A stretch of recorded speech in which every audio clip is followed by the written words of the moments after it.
감사합니다. 오늘도 예배에 함께 하신 우리 모든 성도님들, 영상으로 함께 예배하는 성도님들, 또 병상에 계시고 함께 예배하는 성도님들, 모든 성도님들에게 하나님의 은혜가 가득한 시간 되시기를 주님의 이름으로 축복합니다. 우리 서로 인사하겠습니다. 사랑합니다. 축복합니다.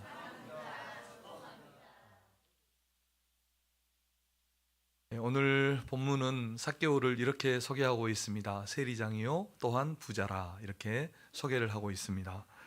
그런데 이렇게 간단하게 소개하면서 그가 어떤 사람인지 또 어떻게 살았는지에 대해서는 밝히고 있지 않습니다. 그렇지만 그가 세리의 수장, 세리장이고 부자라는 것은 분명히 누가복음의 용법으로 보면 부정적인 의미로 사용되고 있다는 것을 우리가 알 수 있습니다. 바로 전 장인 누가복음 18장에 보면 부자 관리가 나옵니다. 부자 관리에 대해서 예수님께서 이런 말씀을 하십니다. 부자가 하나님 나라에 들어가기가 낙타가 바늘 구멍으로 들어가는 것보다 더 어렵다, 이렇게 말씀하신 내용이 바로 18장에 나옵니다. 그런 의미에서 삭개오를 세리장이요 부자요 라고 하신 것은 그런 부정적인 의미가 들어있다는 겁니다. 그래서 제자들이 누가복음 18장에서 부자가 그렇게 천국에 들어가기 어렵다 하니까 그러면 누가 도대체 구원을 받을 수 있습니까? 이렇게 물어보았을 때 사람은 할 수 없지만 하나님은 할 수 있다, 이렇게 말씀하셨는데 바로 그 사람이 삭개오라는 것입니다. 그 당시 사람들은 세리를 아주 싫어했습니다. 창기와 함께 죄인으로 낙인을 찍고 함께 말을 한다거나 함께 행하지 않았습니다. 왜냐하면 그 당시의 세리들은 백성들에게는 세금을 더 많이 걷어서 자기들이 로마에 바칠 것만 바치고 그것으로 자기들의 부를 축적했기 때문에 세리를 매국노 취급을 하고 창기들과 함께 죄인으로 그렇게 생각을 했습니다. 그렇기 때문에 당연히 삭개오도 그런 인물로 우리가 볼 수 있고, 또 그 당시에 사람들이 이런 일이 있었을 때 예수님이 삭개오의 집에 들어갔을 때 수군거렸죠. 저 사람이 죄인의 집에 들어갔도다, 이렇게 수군거린 것으로 봐서 삭개오가 그렇게 평판이 좋았거나 또 의로운 사람이라고 그 이름의 뜻대로 그렇게 생각할 수는 없다고 우리가 볼 수 있습니다. 그런데 이런 삭개오가 어떻게 해서 변화된 삶을 살 수 있었을까? 우리가 오늘 말씀을 통해서 살펴보면서 은혜를 받고자 합니다. 첫 번째로 이 삭개오가 이렇게 변화된 삶을 살 수 있었던 것은 예수님을 만났기 때문입니다. 오늘 8절에서 삭개오는 이렇게 고백을 합니다. 8절을 우리 다시 한번 함께 읽어보겠습니다. 시작. 삭개오가 서서 주께 여짜오되 주여 보시옵소서, 내 소유의 절반을 가난한 자들에게 주겠사오며 만일 누구의 것을 속여 빼앗은 일이 있으면 내 갑절이나 갚겠나이다. 아멘. 이렇게 예수님에게 고백한 것은 갑자기 삭개오가 어떤 자선 사업가가 된 것도 아니고 예수님 앞이라고 해서 기분을 내는 것도 또 자기를 뽐내는 것도 아닌 것입니다.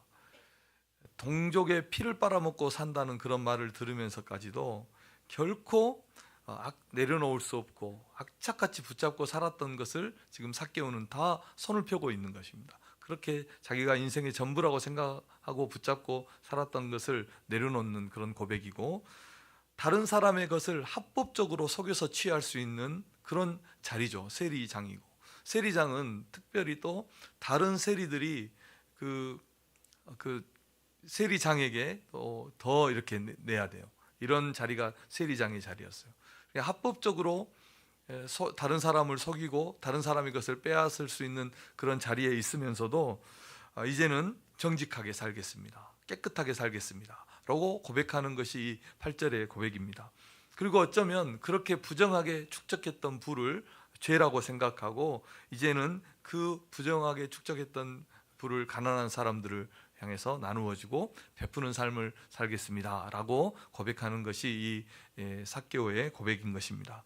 그래서 이 삭개오의 모든 변화가 예수님을 만남으로 이루어졌다는 것입니다. 우리 인생은 예수님 만나면 변화되는 것입니다. 인생의 방황은 예수님 만나면 끝나는 것입니다. 그런데 이 인생이 변화되지 않는 이유는 그 임자를 만나지 못했기 때문이죠. 주님을 만나지 못하기 때문인 것입니다. 제가 전에 설교할 때 청년부를 섬기면서 그 대학을 경기도로 간 그 청년의 이야기를 한 적이 있습니다. 이 친구가 대학을 경기도로 갔는데 매주 목포에까지 내려와서 예배를 드렸어요. 행사도 다 참석하고요. 왜 그랬냐면 이 목포에 임자가 있었기 때문에, 애인이 있었다는 이 말입니다. 아마 그 사랑하는 사람이 없었다면 몇 번 못했을 거예요. 매주 내려온다는 게 보통 일이 아니거든요. 그래서 제가 내려올 때마다 힘들지 않느냐 그걸 물어보면 전혀 힘들지 않대요. 막 이 환각 물질이 나온다 그러잖아요, 연애할 때 사람이. 그래서 이 전혀 힘들지 않고 모든 행사 다 참석하고 그렇게 왔습니다. 그래서 제가 어느 순간 이제 떠나와서 궁금하더라고요. 어떻게 됐는지 궁금하게 물어보니까 결혼해가지고 잘 살고 있대요. 사업도 크게 하면서 강주에서 살고 있다는 소식을 제가 들었습니다. 사람은 이 임자를 잘 만나야 되는 겁니다.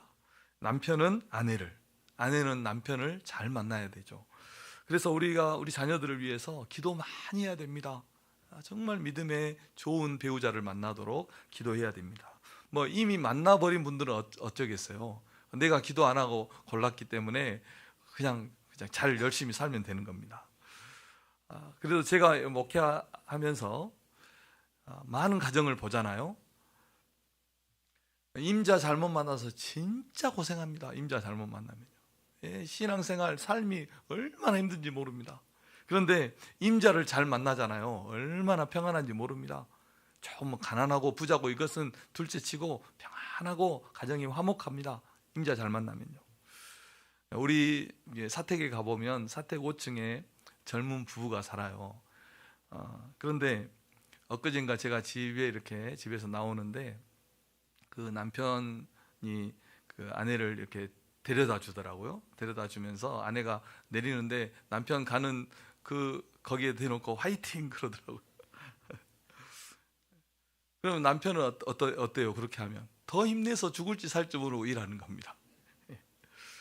우리 자녀들 학생 때 친구 잘 만나잖아요. 그러면 인생이 변합니다. 좋은 친구 만나면요. 또 살다 보면 여러 선생님들 만나는데 좋은 스승 한 사람 만나잖아요. 인생이 변합니다. 우리 인생은 누구를 만나느냐, 어떤 임자를 만나느냐가 이렇게 달라진 인생이 될 수 있는 겁니다. 중요한 것입니다. 사람만 잘 만나도 이렇게 변화되는데 우리 인생의 참 주인 되신 예수님을 우리가 진짜로 만난다면 그 인생이 어떻게 되겠습니까? 상상할 수 없는 일이 일어나게 될 것입니다. 우리 인생의 참 주인, 임자 중에 임자는 주님임을 믿습니다. 우리가 주님 만나지 못하면 결국 사람을 따라다닙니다. 주님을 만나지 못하면 사람 따라서 행하고 자기 감정에 치우치고 세상의 유혹과 마귀의 종으로 살아가게 되는 것입니다. 이것이 방황입니다. 우리가 어떤 삶을 살더라도 주님 만나지 못하면 그 삶은 방황하는 삶이 되는 것입니다. 그리고 변화가 없습니다. 어제나 오늘이나 똑같습니다. 항상 그 모습입니다. 주님을 만나지 못하면 미지근합니다. 신앙생활도 딱 결정하고 하지 못하고요, 그냥 끌려다닙니다. 다른 사람 보폭 맞춰서 신앙생활도 합니다. 주님께 올인하지 못합니다. 주님을 만나지 못했기 때문입니다. 그런데 예수님 만나면 인생이 바뀌고 변화되는 것입니다. 오늘 예수님의 행적을 보시면 1절 말씀을 보시면 이렇게 말씀하고, 예수님께서 여리고로 들어가셨고 그곳을 지나가셨다, 이렇게 말씀을 하고 있습니다. 왜 여리고에 들어가셨고 지나가셨을까요? 10절을 보실까요? 잃어버린 영혼, 10절을 말씀을 보여주세요. 잃어버린 영혼을 찾기 위해서 주님은 그곳에 오신 것입니다. 이게 오늘 본문의 예수님의 행적의 내용입니다. 그러니까 예수님은 지금 예루살렘으로 마지막으로 올라가는 길이거든요. 이제 고난 받으시고 십자가 지시기 위해서 예루살렘으로 올라가는 그 길에서 마지막으로 여리고에 들린 겁니다. 왜 들리셨습니까? 그곳에 잃어버린 영혼이 있기 때문입니다. 그곳에서 주님 만나야 될 영혼, 주님 만나서 변화되고 그리고 주님을 위해서 살 그 영혼이 있기 때문에 그곳을 들어가셨고 그곳으로 지나가신 것입니다.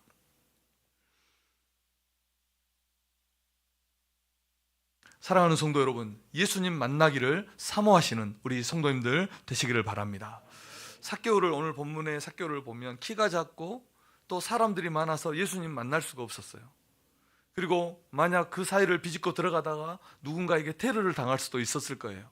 워낙 죄인으로, 그리고 악명 높은 그런 사람이었기 때문입니다. 그런데 삭개오는 어떻게든 예수님 만나기를 원했고 사모했습니다. 그래서 예수님을 만났습니다. 세리의 장이고 그리고 부자였던 사회적인 신분, 자기의 체면 다 내려놓고 돌 무화과나무에 올라가서 예수님을 쳐다보고 있는 겁니다. 주님 만나기를 사모하는 사람은 그 자세가, 신앙의 자세가 다릅니다. 이상한 행동을 합니다. 다른 사람이 하지 않는 일을 하는 것입니다. 우리 성도님들이 예수님 만나서 변화된 인생, 변화된 삶을 살아가시는 우리 성도님들 되시기를 주님의 이름으로 축원합니다. 그리고 두 번째로, 예수님 만나면 모든 것이 변화됩니다. 왜 예수님 만나면 모든 것이 변화될까요? 그가 다시 태어나기 때문입니다. 하나님의 자녀로, 하나님의 사람으로 다시 태어나기 때문에 모든 것이 변화됩니다. 9절 말씀을 읽어보겠습니다. 시작. 예수께서 이르시되 오늘 구원이 이 집에 이르렀으니 이 사람도 아브라함의 자손이미로다. 아멘. 여기서 구원이 다시 태어났다는 것입니다. 정말 예수님을 진정으로 만나고 그분을 영접하면 우리 인생은 다시 태어나는 겁니다. 이것이 구원입니다. 누구든지 그리스도 안에 있으면 새로운 피조물이라, 이전 것은 지나갔으니 보라 새 것이 된 것입니다. 새 것이 된 것입니다. 그러니까 신분이 달라지는 겁니다. 달라진 신분, 달라진 마음이 있기 때문에 삶이 어떻게 됩니까? 달라지는 겁니다. 변화되는 것입니다. 사랑하는 성도 여러분, 우리가 구원받은 하나님의 성도입니까? 그러면 변화된 삶으로 우리의 구원을 증거하는 성도님들 되시기를 바랍니다. 왜 예수님 만나면 변화됩니까? 하나님 말씀 때문입니다. 하나님의 말씀을 들으면 삶의 가치가 바뀝니다. 삶의 주인이 바뀝니다. 생활이 바뀌고 습관이 바뀌고 시간이 바뀝니다. 삶의 목표가 바뀌는 것입니다. 모든 것이 바뀝니다. 세상의 중심이 나였지만 이제는 그 온 세상의 중심이 주님으로 바뀌는 것입니다. 내 뜻을 위해서 살았는데 주님의 뜻을 위해서 사는 것입니다. 내 삶이 훨씬 중요했어요. 내 삶이 우선이었어요. 내 일이 우선이었는데 이제는 교회가 우선이고 주님의 일이 우선인 삶으로 바뀌는 것입니다. 우리가 하나님의 말씀을 배울 때 그렇게 되는 것입니다. 그 말씀으로 양육을 받고 훈련을 받으면서 하나님의 변화된 사람이 되고 하나님의 사람으로 더 신실하게 세워져 가는 것입니다. 우리는 우리의 변화를 위해서 하나님의 말씀이 얼마나 중요하다는 것을 기억하고 마음에 새겨야 되는 것입니다. 많은 성도들이 변화되지 않는 것은 첫째는 주님을 만나지 못했기 때문이고, 그리고 하나님의 말씀을 가까이 하지 않기 때문입니다. 하나님의 말씀을 가까이 하지 않아요. 그러니까 예수님 믿는다 하고 교회 다니고 구원받았다, 성도라 말을 하지만 그 삶, 실제 삶을 들어가 보면 세상 사람과 똑같은 거예요. 전혀 변화되지 않아요. 왜냐하면 하나님의 말씀을 가까이 하지 않기 때문인 것입니다. 그러므로 우리가 구원받은 성도라면 매일 하나님의 말씀을 읽고 그 말씀을 지켜 행하는 성도들이 되어야 할 줄로 믿습니다. 또 예배 시간에 설교를 들을 때 어떻게 되냐면 오늘 하나님이 나에게 하시는 말씀이 무엇인가를 받아야 됩니다. 하나님이 나에게 무슨 말씀을 하고 계시는지, 제가 늘 드리는 말씀대로 한마디라도, 한 말씀이라도 하나님이 오늘 목사님을 통해서, 설교를 통해서 내게 무엇을 말씀하시는가를 우리가 받아야 되는 겁니다. 그리고 말씀을 공부하고 말씀을 통해서 양육을 받는 겁니다. 목회자, 교역자, 사역자의 지도를 받아서 하나님의 말씀으로 훈련을 받을 때 변화되는 것입니다. 성경은 우리 인생의 최고의 교과서입니다. 삶의 매뉴얼입니다. 성경을 뭐라고 가르치냐면 우리에게 주신 우리의 삶의 정확하고 무오한 삶의 유일한 규칙이라고 성경을 그렇게 말하는 겁니다. 그러니까 세상에 이런 책이 있습니까? 우리의 삶의 삶의 방식인데, 매뉴얼인데 정확무오한 유일한 책, 이게 성경이라는 것입니다. 이곳에 인생의 모든 보화가 들어있고 인생의 해답이 이곳에 들어있는 줄로 믿으시기를 바랍니다. 성경이 이런 책이라는 겁니다. 그런데 학생이 이런 보고가 들어있는 성경을, 교과서를 한 번도 펴보지 않고 세상에서 시험을 치르는데 그 시험을 잘 치를 수가 있겠습니까? 이 모든 보화가 담겨있는, 인생의 해답이 담겨있는 이 하나님의 말씀이 가지고 있으면서도 그곳에서 보화를 꺼내 쓰지 않으니까 인생이 얼마나 힘들겠습니까? 인생의 해답이 들어있는 이 말씀을 펼치지 않고 그 말씀을 연구하지 않고 공부하지 않으면서 사니까 오답으로 가득한 세상을 따라서 사니까 어떻게 그 인생의 문제의 해결이 있겠습니까? 해답을 찾을 수 있겠습니까? 성경을 덮어버리면 인생도 덮여버립니다. 축복의 창고도 닫혀버리는 것입니다. 해답을 찾을 수 없는 인생이 되는 것입니다. 사랑하는 성도 여러분, 성경을 열어서 인생도 펴고 보물창고도 열리고 해답도 찾고 해결이 있는 복된 인생이 되시기를 주님의 이름으로 축원합니다. 말씀으로 변화된 삶, 축복의 삶을 살아가시는 우리 성도님들 되시기를 주님의 이름으로 축원합니다. 그리고 기도와 성령으로 변화되는 삶을 살아야 됩니다. 우리가 하나님의 말씀으로 잘 훈련받고 양육받을 때, 거기에 기도를 더할 때 더 능력 있는, 더 빠른, 더 강한 그런 변화가 우리에게 임하게 되는 것입니다. 그래서 성도들이 구원받은 성도라 한다면 말씀 읽기와 기도 생활, 섬김과 예배 생활, 묵상의 시간, 이런 것들은 반드시 확보해서 성령의 능력으로 변화되는 우리 성도들이 되어야 할 줄로 믿습니다. 우리가 변화되는 것까지도 성령께서 역사하실 때만 가능하다는 것을 꼭 기억하시고 기도하고 성령의 능력을 힘입어서 변화된 복된 삶을 살아가시기를 주님의 이름으로 축원합니다.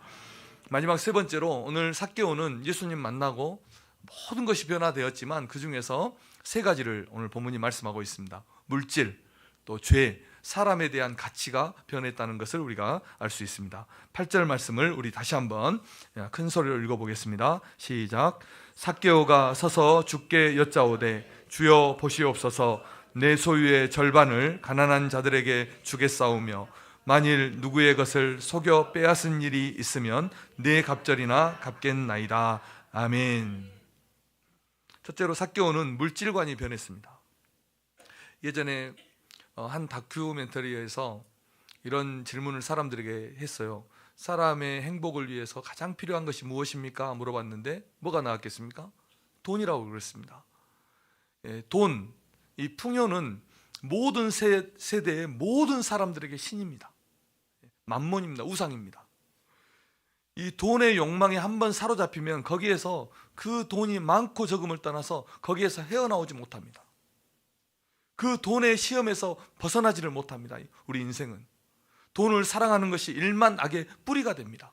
돈은 형제도 가족도 등 돌리게 만듭니다. 그렇게 친밀했던 친구 관계도 끊어버리는 것이 돈입니다. 얼마나 무서운 것인지 모릅니다. 그런데 삭개오는 예수님 만나고 물질관이 완전히 바뀌었습니다. 물질이 내 것이 아니라 하나님의 것이라는 것을 알게 되었습니다. 그래서 내 뜻대로 물질을 사용하지 않고 하나님의 뜻대로 물질을 사용하기 시작했습니다. 인생의 주권이, 물질의 주권이 하나님께 있다는 것을 고백하고 있는 것입니다. 그리고 나만을 위해서 사용했던 그 물질을 이제 이웃을 위해서, 가난한 자들을 위해서 사용하기로 그렇게 결단합니다. 모으는 것에만 관심을 가졌는데 그 물질을 내가 어떻게 잘 사용할까를 생각한 것입니다. 어떤 욕을 먹어도, 심지어 매국노라는 말을 들으면서까지도 결코 놓지 못했던 그 물질을 잡았던 그 손을 펴기 시작한 것입니다. 그래서 이제는 물질이 필요한 것에 자기의 물질을 사용하고 가난한 사람들에게 그 물질을 사용하게 된 것입니다. 사랑하는 성도 여러분, 물질관이 바뀌지 않으면 아무것도 바뀌지 않는 겁니다. 그리고 삭개오는 두 번째로 죄에 대한 생각이 바뀌기 시작합니다.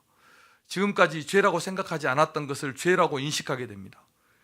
그리고 자신이 부당하게 축적했던 그 부를 회개합니다. 하나님 앞에 다른 사람을 속여서 빼앗은 일을 잘못이라고 고백하고 있는 것입니다. 그러면서 율법의 명시는 다른 사람의 것을 빼앗으면 거기에 5분의 1을 더해서 주라고 그렇게 말했는데 자기는 4배를 더 주겠다. 내가 누구의 것을 속여 빼앗으면 그것의 4배를 더 갚겠습니다. 이렇게 주님 앞에 고백하고 있는 겁니다. 그러니까 이 결단은 무엇입니까? 다시는 다시는 내가 물질 가지고 하나님 앞에 죄를 짓지 않겠습니다 라는 그런 결단입니다. 이런 구체적인 회개와 결단과 변화까지가 우리가 진정한 변화라는 것을 우리 성도님들이 꼭 기억해야 됩니다. 어떤 성도가 변화된 성도입니까?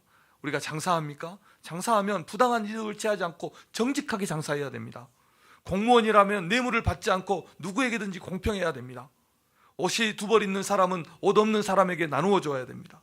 세금을 징수하는 사람이라면 부과된 것 외에는 더 징수하지 않아야 됩니다. 군인이라면 다른 사람을 빼앗거나 억압하지 않아야 됩니다.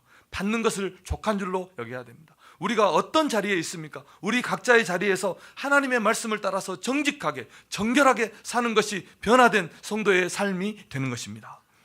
그동안 서슴지 않고 지었던 그 죄를 버리고 변화되는 것, 이것이 우리가 해야 되는 신앙 생활이라는 것입니다.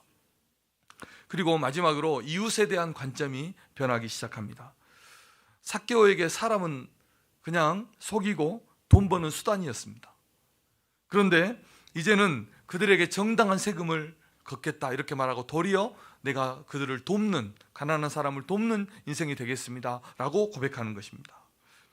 그러니까 돈을 위해서 사람을 이용하는 것이 아니라 사람을 위해서 돈을 사용하는 인생으로 바뀐 것입니다. 완전히 바뀐 것이죠. 예수 믿는 정치인이, 예수 믿는 기업인이, 아니 우리 그리스도인들이 이런 변화된 삶을 살아간다면 세상은 좀 더 나은 곳이 되지 않겠습니까? 교회가 돈을 써서 사람들을 구제하면 잘한다 이렇게 말하고, 성도들이 깨끗하게 정직하게 살면 당연하게 여깁니다. 그런데 우리 성도들이 세상에 나아가면, 세상에 살아갈 때 하나님의 사랑으로 실천하고 또 이웃을 그렇게 사랑하고 또 섬김의 삶을 보여준다면 그들은 우리를 통해서 하나님이 살아계심을 보게 될 것이고 하나님께 영광을 올리게 될 줄로 믿습니다. 우리 성도님들이 구체적인 이런 변화된 삶을 살아서 하나님께 영광, 또 우리에게 복된 그런 삶을 살아가시기를 주님의 이름으로 부탁드립니다. 자, 말씀의 결론입니다. 예수님 만나면 변화됩니다. 우리 옆 사람에게 그렇게 한번 축복하겠습니다. 예수님 만나면 변화됩니다.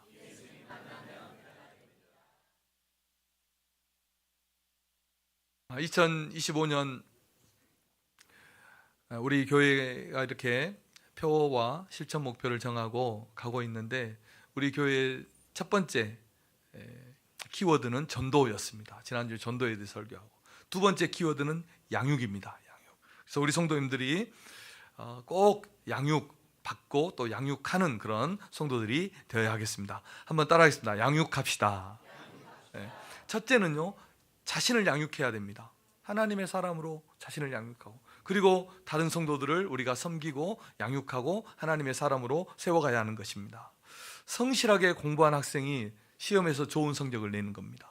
그리고 잘 훈련받고 준비한 그런 운동선수가 좋은 결과를 얻게 되는 것입니다. 신앙생활도 말씀과 기도와 예배와 섬김과 또 교제로 잘 훈련받고 양육을 받을 때 좋은 성도가 될 줄로 믿습니다. 우리 성도님들이 예수님 믿고 구원받은 그런 성도라면 말씀을 통해서 잘 훈련을 받고 양육받아서 변화되는 성도님들 되시기를 주님의 이름으로 축원합니다. 제가 요즘 읽는 책 중에 하나가 길 위의 뇌라는 책이 있어요. 서울대 병원 이 정세희 교수가 쓴 책인데, 20년 정도 뇌 질병을 치료하고 이제 하면서 이분이 깨달은 것들, 또 달리기가 얼마나 건강에 중요한가를 말하는 그런 교수인데 20년 동안 뇌 질환을 치료하면서 한 가지 발견한 것, 대부분의 성인 뇌 질환이 다 자기 삶의 방식 때문에 온 것이라고, 잘못된 삶의 습관 때문에 온 것이라고 이분이 말을 합니다. 그 중에 하나가 뇌졸중이 있죠. 뇌졸중이 있는데 그것은 뇌 안의 혈관이 막히거나 또 터져서 생기는 질환이 뇌졸중이죠. 그런데 이 뇌졸중은 당뇨병, 그리고 고혈압, 고지혈증, 음주와 흡연, 운동 부족, 이런 것들이 최소한 몇 년에서 10년, 20년 지속될 때 이런 중병이 오는 겁니다. 그러니까 이 사람들의 삶은 어땠어요? 당뇨를 진단받고도, 고혈압이라는 말을 듣고도, 그리고 또 뭐 체중이 늘어도 그냥 자기가 살던 대로 산 거예요. 계속 산 거예요. 그래서 병이 온 겁니다. 그러니까 뭐 마음대로 야식 먹고 운동도 하지 않고 담배와 술도 계속 하면서 그렇게 살아서 이런 뇌졸중 같은 이런 병이 왔다는 겁니다. 그러니까 이 삶의 방식을 바꾸지 않으면 어떤 약을 먹어도 의미가 없고 한번 고쳐져도 다시 또 재발해서 오는 환자들이 너무너무 많대요. 그리고 재발하면 더 심하게 치료되지 않는다고 합니다. 그러니까 저는 이 책을 쭉 읽으면서 건강에 대한 이것이 우리 성도들의 영적인 건강, 신앙생활과 꼭 닮아 있다는 것을 제가 발견했습니다. 그래서 성도는 어떻게든지 예배드리고 말씀과 기도로 자신을 훈련하고 섬김과 교제와 봉사를 해야 하는 것입니다. 이렇게 자신을 양육하고 훈련하고 연단할 때 우리의 신앙이 건강해지는 것입니다. 그래야 넘어지지 않고 신앙의 병이 들지 않는 것입니다. 사랑하는 성도 여러분, 예수님을 만나면 인생이 변화되는 것입니다. 예수님 만나기를 사모하고 예수님 만나기를 힘쓰는 우리 성도님들 되시기를 주님의 이름으로 축원합니다. 그래서 주님 만나서 변화된 삶을 살고 변화되어서 축복된 인생을 살아가시는 우리 성도님들 되시기를 주님의 이름으로 축복합니다. 기도하겠습니다. 하나님 아버지, 은혜를 감사합니다. 주님 만나면 우리 인생이 변합니다. 또 삶의 모든 것이 변화될 줄로 믿습니다. 하나님, 우리가 예수님 믿는 하나님의 성도라면, 자녀라면 하나님의 말씀과 기도와 또 우리를 잘 양육하고 훈련하여서 변화된 그런 성도의 삶을 살아갈 수 있도록 하나님 우리를 도와주시고 우리를 훈련하여 주시고 우리와 함께하여 주시옵소서. 그래서 변화된 삶을 살아서 하나님께 영광, 또 많은 영혼들을 구원하는 그런 구원의 도구로, 또 전도의 도구로 우리를 사용하여 주시옵소서. 하나님, 더 복된 인생, 건강한 신앙의 삶을 살아갈 수 있도록 하나님 말씀과 기도로 잘 훈련되는 우리 모든 성도들 되게 하여 주시옵소서. 그래서 우리를 통해서 주님의 교회가 더 아름답게 세워지는 은혜의 역사 허락하여 주시옵소서. 감사드리며 예수님의 이름으로 기도합니다. 아멘. 다 같이 우리